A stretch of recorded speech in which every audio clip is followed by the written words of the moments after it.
I'm standing here with Dexter from Team Elements, who just defeated Team Gambit in an epic match. It was actually the longest match of the split. Can you tell us what happened from your point of view? We were 4 drakes ahead, and then suddenly everything started to go downhill. So yeah, the match started out perfectly fine. Like we got a blind lane swap, we wanted that, and then we got the normal lanes.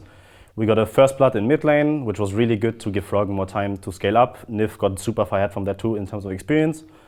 Then we got a bot lane gank on Cabochard, which was probably the deal breaker here in the game because Cabochard is someone you have to shut down. Otherwise he will just 1-on-9, which he almost did. And then we got the perfect, we played the perfect rotational game. We got really good rotations, rotated our bot lane into the dragon pit again, picked up 4 dragons, and then we got then we got to the point where Ken is strong enough to just hold Rumble. And the biggest problem was he was just too strong, and then we didn't ward our side lanes, our flanks properly. So every time he flanked in, TP'd, flash on Froggen, and Froggen died. And Froggen is basically our entire damage. And we made a misplay of not positioning our mid laner with our AD carry together and have the Thresh Lantern the Kog'Maw out when Cabochard does that, which was a misplay, and that happened 3 times. And honestly, I don't know, I can't remember, I have no idea how we can throw a game like this, because after the 3rd dragon, if you have a poke comp, the game is over, basically, because 5% movement speed, you can rotate faster, you can take towers, but I don't know, I think we used the Sivir wrong too. There's just so many small things that made such a big difference, and I think Cabochard is probably one of the best, with Huni and Odoamne, the top 3 European top laners in my eyes. And he played incredibly well. He almost carried 1-on-9, which was crucial to them. Okay. Thanks a lot for this insight already. Going over, you are one of the few players that actually played in both regions, NA and Europe. Can you explain a bit on the differences between those regions, whether being a training schedule or motivation or just all-around atmosphere? So when I was playing in Season 3 in Europe, there was no structure in the league scene, because there was basically you have a gaming house, you have no coach, you have an analyst if you're lucky, if you have a good organization. And then I made the switch from Season 3 to Season 4 to CLG, and in CLG we had a coach with Monte Cristo who's very, very good at what he does.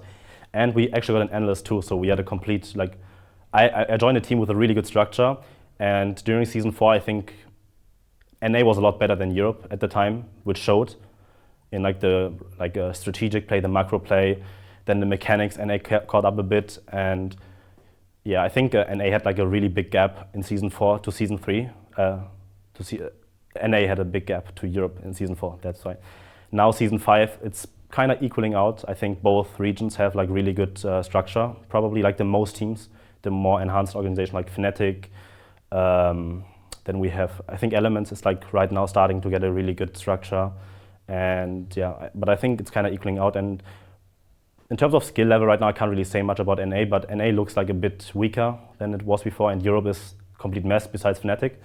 But I'm pretty happy that we have Fnatic in the region, because it's really good to have such a dominating team showing you how to play the game, and you can only gain something. The level will eventually up to them, they set the standard, and every team will practice to become and beat them. And the second Fnatic starts faltering a bit, that's why when the region gets stronger as a whole, because we have such a good team representing us and being the #1 team in the region. Okay, let's talk about the format of LCS and the playoffs. The LCS is obviously best of 1. Which format do you prefer? Do you actually look forward to the playoffs with a best of 5 because you are able to adjust your gameplay to your opponent more? Honestly, I really hate best of 1s, because most of the time, first of all, you come here, your entire day is basically scheduled around one game. You play one game, and then your day is gone. So I don't like that, to travel to the studio. Then the best of 1 is just, okay, who prepared something? You can come into the game, you prepared something, and if it doesn't work out, you might lose.